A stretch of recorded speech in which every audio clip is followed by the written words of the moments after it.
اور وہاں سے اللہ تبارک و تعالیٰ کا عرش 500 سال کے فاصلے پر پانی، پھر کرسی سے 500 سال کے فاصلے پر عرش، اللہ عرش پر مستوی ہے اور آپ کے دلوں کی دھڑکن کو جان رہا ہے، چونٹی کی چال کو سن رہا ہے، عرش پر بھی ذات ہے۔ آج آپ ہندوستان میں پوچھئے، یہ جو مختلف مکاتب اور منہاج کو ماننے والے کہیں گے اللہ کہاں ہے؟ ہر جگہ ہے۔ صحابہ کہہ رہے ہیں عرش پر ہے، قرآن کہہ رہا ہے عرش پر ہے، حدیث کہہ رہے ہیں، امام حنیفہ کہہ رہے ہیں عرش پر ہے۔ امام حنیفہ کہہ رہے ہیں جو عرش پہ نہیں مانے گا وہ کافر۔ میرا وقت ختم ہو رہا ہے، اس لیے میں اگلی دلیل پہ جا رہا ہوں۔ اللہ تبارک و تعالیٰ نے ارشاد فرمایا والسابقون الاولون من المہاجرین والانصار، ایمان میں پہل سبقت کرنے والے انصار اور مہاجرین، والذین اتبعوہم باحسان، اور جن لوگوں نے احسان کے ساتھ ان کی اتباع کی، رضی اللہ عنہم ورضوا عنہ۔ ہم صحابہ کی اتباع کیوں کریں؟ اس لیے کہ اللہ ان سے راضی ہوا، یہ تعدیل ہے اللہ کی طرف سے۔ جرح و تعدیل میں آپ نے حدیث پڑھی ہوگی نا، حدیثوں میں پڑھتے ہیں کہ فلاں راوی کا حفظ کمزور تھا، وہ مجروح تھا، وہ منکر ہے، اس سے یہ خطا غلطی ہوئی ہے۔ یہ سب کو کہہ سکتے ہیں، ہم کہتے ہیں صحابہ سب کے سب عدول ہے، کچھ لوگ اس کا مذاق اڑاتے ہیں۔ ہم یہ کیوں کہتے ہیں؟ ہوائی بات نہیں کرتے کہ یوں ہی عقیدت میں کہہ دیا صحابہ سب عدول ہے، اس لیے کہتے ہیں کہ قرآن نے صحابہ کرام کی عدالت بیان کی ہے، رسول نے بیان فرمائی ہے، قرآن اور حدیث نے جن لوگوں کی عدالت بیان کی اس پہ جرح کرنے والے امتی کون ہوتے ہیں؟ انہی بنیادوں پر علامہ ابن حزم کہتے ہیں کہ قطعی طور پر تمام ہر صحابی جنت میں جائے گا۔ الصحابہ کلہم یدخل الجنہ قطعا، اس لیے کہ قرآن میں اللہ نے کہا وَكُلًّا وَعَدَ اللَّهُ الْحُسْنَى، اللہ نے صحابہ میں سے تمام کے ساتھ حسنہ کا وعدہ کیا۔ یہ علامہ ابن حزم کا استدلال ہے۔ اب جو جنتی ہے کیا اس کا راستہ غلط ہو سکتا ہے؟ اس کا عقیدہ، اس کے عقیدے میں کھوٹ ہو سکتی ہے؟ اس کی نماز روزہ حج زکات میں خرابی ہو سکتی ہے؟ ہاں خطائیں غلطیاں ہوئی بشری تقاضے کی بنیاد پر، انہوں نے توبہ کی، ان کی نیکیاں ان کی غلطیوں سے کہیں بڑی تھی، اس لیے ان کے بارے میں زبان تان دراز کرنا جائز نہیں۔ اہل سنت والجماعت کا یہ موقف ہے۔ تو میں عرض کر رہا تھا اللہ ان سے راضی ہوا، وہ اللہ سے راضی ہوئے اور ان کے لیے جنت میں ایسے باغات تیار کر رکھے ہیں جن کے نیچے نہریں جاری ہیں، جس میں وہ ہمیشہ ہمیشہ رہیں گے۔ اور یہ بہت بڑی کہانی، یہ قرآن سورہ توبہ کی آیت نمبر 100 سب سنتے جانتے ہیں۔ اس آیت میں اللہ نے 2 گروہ کا ذکر کیا، انصار و مہاجرین کے صحابہ۔ اللہ کہہ رہا ہے کہ اللہ ان سے راضی ہو گیا۔ اب جب ان سے راضی ہے تو ان کے عقیدے سے بھی راضی ہے، اس کا مطلب اللہ کہہ رہا ہے ان کا عقیدہ صحیح ہے، مجھے قبول ہے، ان کی نماز قبول ہے، ان کی عبادت قبول ہے، ان کا منہج قبول ہے، قرآن کی جو تفسیر وہ کرتے ہیں وہ صحیح ہے۔ یہ اللہ کہہ رہا ہے میں راضی ہوا، اللہ ان سے راضی ہو گیا، وہ اللہ سے راضی ہو گئے۔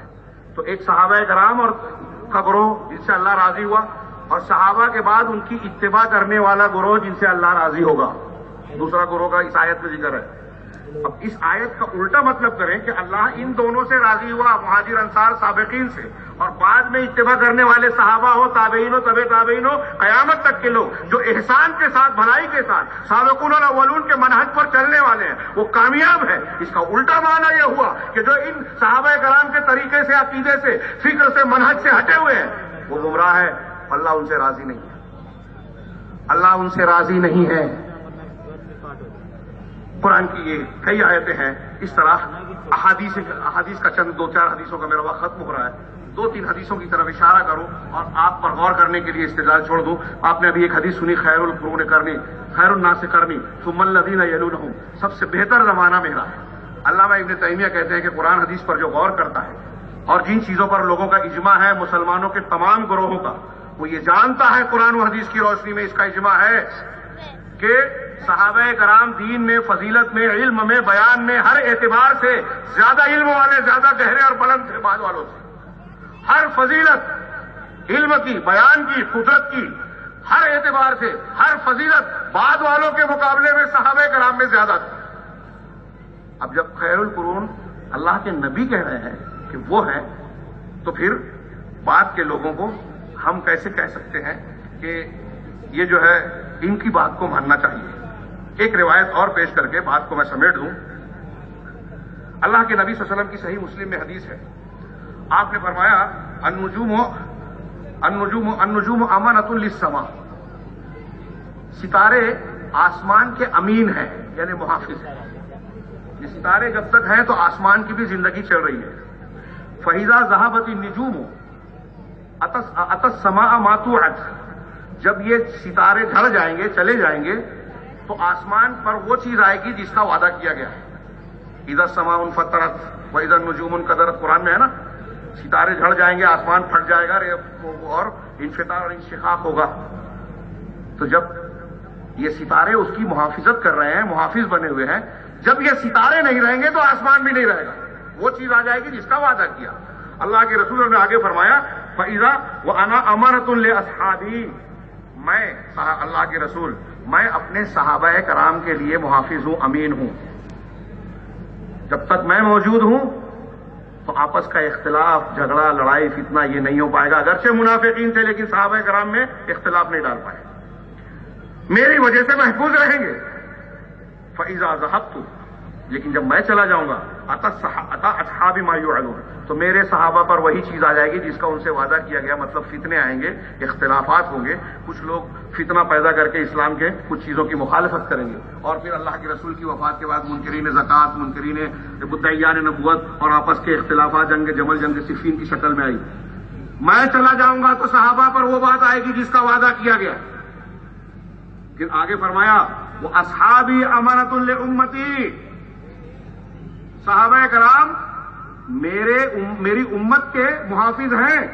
فَإِذَا ذَهَبَ اصحابی، جب میرے صحابہ چلے جائیں گے تو عطا امتی ما یوعدون، تو میری امت پر وہ چیز آئے گی جس کا ان سے وعدہ کیا گیا ہے.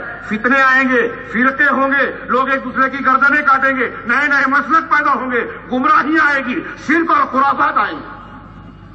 آج ہم دیکھ رہے ہیں کہ امت کے ماننے والے توحید کی بنیادی دعوت جو پیغمبر کی تھی اس کے مقابلے میں حلول اور وحدت الوجود کی دعوت دے رہے ہیں، اور دین و اسلام کے نام پر قرآن و سنت سے استدلال کر کے یہ عظیم الشان گمراہی پھیلا رہے ہیں، خرافات، بدعات، شرکیات پھیلا رہے ہیں. صحابہ کرام چلے جائیں گے تو یہ فتنے فرقے پیدا ہوں گے. ابھی آپ نے سنا ہوگا کہ خارجیوں سے جب مناظرہ کرنے گئے تھے حضرت ابن عباس رضی اللہ تعالیٰ عنہ، مناظرے کو بیان کروں وقت نہیں ہے، انہوں نے جو قرآن کو غلط سمجھا تھا، کیا بات کہی تھی حضرت ابن عباس نے ہمارے موضوع سے متعلق، کہ میں صحابہ کرام کے پاس سے آ رہا ہوں جن پر اللہ نے قرآن نازل کیا، ان کے درمیان نازل کیا تھا نبی پر. حضرت ابن عباس نے کہا کہ میں صحابہ کے پاس سے نمائندہ بن کے آ رہا ہوں، اللہ کے رسول کے اصحاب کرام سے جن پر قرآن نازل ہوا. میں ان صحابہ کرام میں سے، تم میں سے، تمہارے اندر کسی کو نہیں دیکھتا. فتنوں میں، خارجیت میں کسی میں صحابہ کرام موجود نہیں تھے. ابن عباس نے کہا کہ میں ان میں سے کسی کو نہیں دیکھتا، ان کے اوپر قرآن نازل ہوا ہے اور وہ قرآن کے معنی اور مفہوم کو، تعویل کو سب سے بہتر جاننے والے ہیں. صحابہ کرام سے بہتر قرآن کو کوئی جانتا نہیں. وہ حضرت ابن مسعود کا قول پیش کرنے کا مجھے موقع نہیں ہے کہ جو شخص اسوہ بنانا چاہتا ہے، کسی کی اقتدا کرنا چاہتا ہے تو اس کو اختیار کرے جو مر چکا، اور وہ صحابہ کرام ہیں جو اس امت میں سب سے اچھے نیک دل ہیں، علم میں سب سے گہرے ہیں، تکلف میں سب سے کم ہیں. اللہ تعالیٰ نے اپنے رسول کی صحبت کے لیے انہیں چن لیا. ان کی فضیلت کو سمجھو، ان کو جانو اور ان کا مقام کو پہچانو. تو میں یہ عرض کر رہا تھا کہ یہ اس حدیث کو صرف سمجھ لیجیے 2 منٹ میں کہ اللہ کے رسول صلی اللہ علیہ وسلم نے اپنے صحابہ کو اپنے سے ایسی نسبت دی جیسے آسمان کو ستاروں سے، اور صحابہ کرام کو امت سے ایسی نسبت دی جیسے اپنی صحابہ سے اور آسمان کی ستاروں سے نسبت دی. غور کیجیے، علامہ ابن قیم کہتے ہیں کہ فرض کیجیے اگر کسی مسئلے میں، عقیدے میں، دین کے کسی معاملے میں، کسی فتوے میں کوئی یہ کہتا ہے، کوئی یہ سمجھے کہ صحابہ کرام نے غلط کیا اور بعد کے کسی عالم نے، امام نے، بزرگ نے صحابہ سے زیادہ صحیح کیا، تو وہ اس حدیث کے مخالف بات کر رہا ہے. وہ یہ کہہ رہا ہے کہ یہ فلاں بزرگ جو ہے وہ صحابہ کا امین ہے. بعض جزوی چیزوں کا اس میں وہ ایک لمبی بحث ہو سکتی ہے، یہ مجموعی بات ہو رہی ہے کہ اگر صحابہ کرام کا کوئی عقیدہ منہج فکر ہے، اس کے مقابلے میں اگر آپ دوسری کسی بات کو صحیح مانتے ہو، صحابہ نے جو مسلک نہیں مانا آپ وہ مسلک مان رہے ہو، تو اس کا مطلب آپ یہ حدیث کے خلاف کہہ رہے ہو کہ صحابہ کرام امت کے لیے محافظ نہیں ہے. یہ بعد والے صحابہ کرام کے محافظ ہو گئے، وہ ان کی درستگی کر رہے ہیں، ان کو ہدایت پر لانے کا ذریعہ بنیں گے. اور پھر ایک بڑی پیاری بات تشریحاً علماء نے بیان فرمائی کہ اللہ کے نبی صلی اللہ علیہ وسلم نے صحابہ کو اور اپنے کو جو ستاروں سے نسبت دی ہے بڑی پیاری. قرآن نے ستاروں کو بتایا کہ یہ تارے جو ہیں 3 مقصد کے تحت بنے ہیں. 3 مقصد کے تحت. ایک یہ رجوما للشیاطین ہے, شیاطین کو مار بھگانے کے لیے قرآن نے کہا رجوما للشیاطین. ایک ہے یہ وبالنجم هم یہتدون, ستاروں کے ذریعے سے وہ ہدایت پاتے ہیں. اور ایک چیز بیان فرمائی اللہ تبارک و تعالیٰ نے کہ ستارے زینۃ للسماء ہے. زینا السماء الدنیا بمصابیح, قرآن نے کہا یہ آسمان دنیا کے لیے زینت اور آرائش کا کام دیتے ہیں. صحابہ کرام بھی اس امت کے لیے زینت ہیں, صحابہ کرام بھی ہدایت ہے. جیسا کہ ابو مسلم خولانی نے کہا کہ علماء لوگوں کے لیے ستاروں کی طرح ہیں, جب یہ ظاہر ہوتے ہیں تو اس کے ذریعے سے راستہ معلوم ہوتا ہے, یہ اگر چھپ جائے تو راستہ معلوم نہیں ہوتا, رات میں سمت معلوم نہیں ہوتی. صحابہ کرام اگر چھپ جائیں, صحابہ کرام کو آپ ہٹا دیں. ابو ذر راضی کہتے ہیں کہ اگر کوئی شخص صحابہ کو متہم کرتا ہے تو سمجھ جاؤ کہ وہ زندگی ہے, اس لیے کہ وہ تمہارے دین کو نشانہ بنا رہا ہے. اس صحابہ کرام ہی تو تھے جنہوں نے قرآن کو روایت کیا, جنہوں نے حدیثوں کو تم تک پہنچایا, ان قرآن و حدیث کے معنی اور مطلب کو سمجھایا. اگر صحابہ کرام کو ہٹا دو تو دین ختم. تو یہ صحابہ کرام امت کے لیے راستے کی, صراط مستقیم کی ہدایت بھی بن رہے ہیں. اور صحابہ کرام رجوما للشیاطین ہیں, وہ شیاطین الجن کو مار رہے ہیں ستارے. یہ صحابہ کرام سے شیاطین الانس کو مارا جاتا ہے کہ جو بدعتی ہے, خرافاتی ہے, کفر و حلول, اتحاد, تصوف اور گرد گمراہی اور فرقہ بندی کو اختیار کر رہا ہے. آپ صحابہ کرام کے موقف اور منہج کے ذریعے اس کا رد کر سکتے ہیں. اسی لیے جناب محمد رسول اللہ صلی اللہ علیہ وسلم نے فرمایا کہ میری امت میں 72-73 فرقے ہوں گے, سب کے سب جہنم میں جائیں گے سوائے ایک کے. صحابہ نے پوچھا وہ کون ہے؟ کہا وہی الجماعت, وہی الجماعت ہے, وہی الجماعت ہے. اور دوسری روایت میں ہے یہ ما انا علیہ واصحابی, ایک روایت میں ہے وہ من کانا علی مثل ما کانا ما علیہ انا الیوم واصحابی. یہ وہ گروہ ہوگا جو اس موقف اور منہج پر ہوگا جس پر آج میں اور میرے صحابہ ہیں, وہی جنت سے بچنے والا ہوگا. اتنی مشہور حدیث ہے.